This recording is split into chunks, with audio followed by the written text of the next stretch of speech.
You're not a procrastinator. You have a habit of procrastinating. Big difference.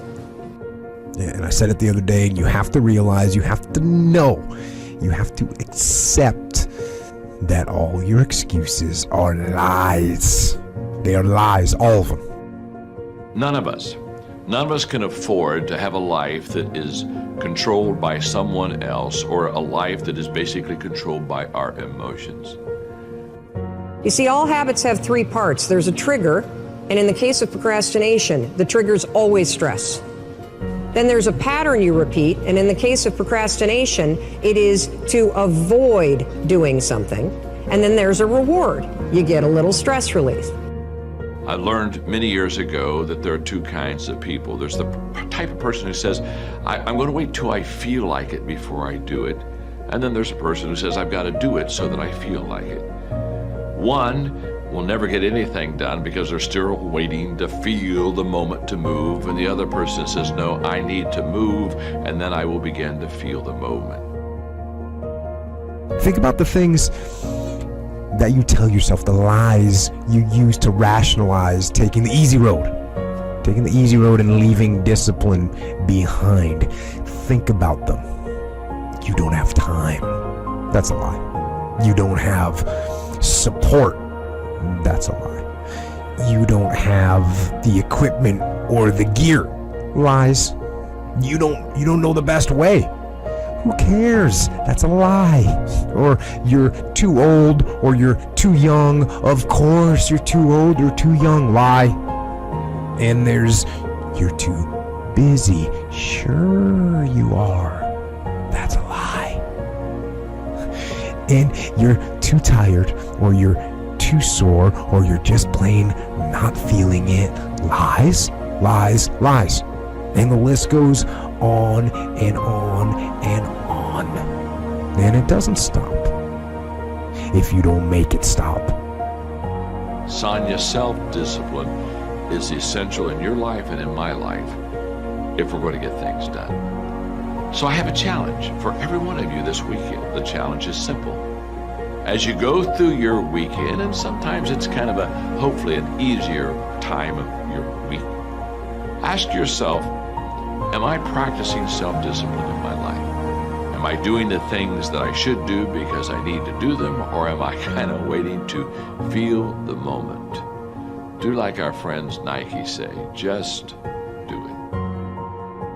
The only way to break a habit, you guys, is not to deal with the triggers. You're never going to get rid of the stress in your life, but you can 100% change your pattern of avoiding work. So next time that you're in a situation where you feel yourself hesitate, you spent way too much time checking out the highlights from last night's scores, what you're going to do is you're going to go, oh, I must be stressed out about something. Acknowledge the stress. Then go 5, 4, 3, 2, 1. I want you to count to yourself because I want you to interrupt the habit that's stored here, and I want you to awaken your prefrontal cortex. Then I want you to just work, just for 5 minutes. The reason why I want you to only work for 5 minutes is because your problem isn't working. It's the habit of avoiding. I just need you to start. And here's the other cool thing. We know based on research that if we can get you to start, 80% of you are going to keep going. So recognize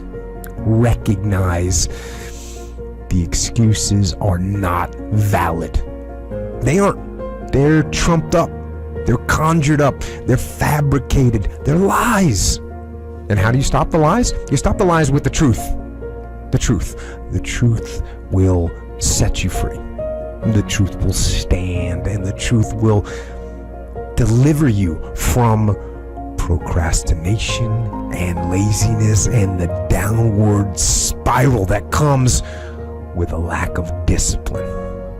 So don't believe the lies, believe the truth. And the truth is, you have time. You have the skill, you have the knowledge and the support and the willpower and the discipline to get it done. So cast out the lies, burn them down, and listen to the truth, and live the truth, and go out and get it done. Have you ever heard a motivational speaker tell you that attitude is everything? I'll bet you have. I've heard many say that. In fact, they'll say something like, if you can believe it, you can achieve it. And that never quite rang true with me. So I began to press the issue, and I have come to the conclusion that attitude isn't everything. Now, I'm not disclaiming or in any way being disparaging about attitude, because I think attitude is very important. But if anybody comes up to you and tells you that attitude is everything, I don't buy into that. That's not true. For example, attitude can't replace incompetence. If you're incompetent, you can be very happy, but you can still be very unsuccessful. Now, here's what I do know. Attitude isn't everything, but attitude is the main thing that'll make a difference in your life. Because I believe that, I wrote the book, The Difference Maker. You see, that's what attitude is. Attitude is the difference maker. You have two people side by side that you're thinking about employing in your company. Both of them have the same background, same job description, education, experience. I mean, you could almost flip a coin and say, I could hire the one on the right, or I could hire the one on the left. But one has a great attitude and one has a bad attitude. Now, who are you going to hire? You're going to hire the person with the great attitude. Why? Because it was the difference maker. One of the things that can help you stop procrastinating, well, let's say two things. I referred to them at the end of my talk. One is to have a really nicely developed vision of heaven. It's like, okay, here's what you need to know. How would your life be? What would it be like if it was really good? And I don't get primitive about that. It's not like, you know, naked supermodels on a yacht. They're too skinny anyways. Anyways, you know what I mean. It's like, yeah, that's, I get it, but it's not agape, say. So it's not sophisticated enough to be self-sustaining. It's a stupid vision, and if you pursue it, you're just going to be on a sinking yacht with like anorexics or something like that. So you need a vision. You need a vision of what your life would be like if it was just the way it should be, if it was best for you, and if you were taking care of yourself with this thing that you kind of described as parental love. It's a really good way of thinking about it because it's nice and concrete. So what would be best for you 3 to 5 years down the road if you were really taking care of yourself like you were someone that you thought should be around? And people are very ambivalent about whether they should be around, so this is a lot harder than you think. So you need that vision. And then what you also need is a vision of what your life would be like if you let yourself deteriorate in precisely the foolish ways that you know that you would deteriorate if you let yourself go. And that's contemplation too. It's like, okay, if I let myself go, where would I end up?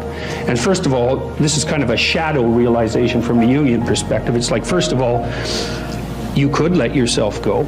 Second of all, you already know exactly how you do it if you did do it. And third, with a little imagination, you can conjure up exactly what that would be like, not only for you, but for your family and for the broader social community. And that would be the whole bloody catastrophe, including all the malevolence that would go along with your deterioration and so on. And so then you've got these stark choices before you. One is agape-oriented equilibration, for lack of a better technical phrase, and the other is something that more closely approximates hell than people even think. Because if you sink low enough, not only do you sink that low, but you are absolutely motivated to drag people down there with you.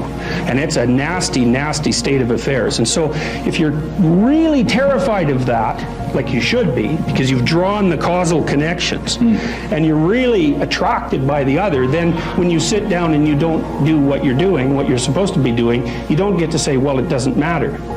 And that's the salience landscape issue. It's like, no. The little voice in the back of your head that says it matters, it sees those outcomes down into the future, and it's telling you that it matters. And if you would like the positive outcome over the negative outcome, which is, like I said, your constant choice, you bloody well better sit down and do what you're supposed to. And so that's really helpful. That'll, I think, you know, what is it? Fear of God is the beginning of wisdom. It's like, yes, that's absolutely right. And the role of things like anxiety and terror in promoting proper development, well, are often under-addressed, because we think of those things as our enemies. It's like, they're your enemies if they're working against you, but they're pretty powerful monsters on your side if you've got them oriented properly.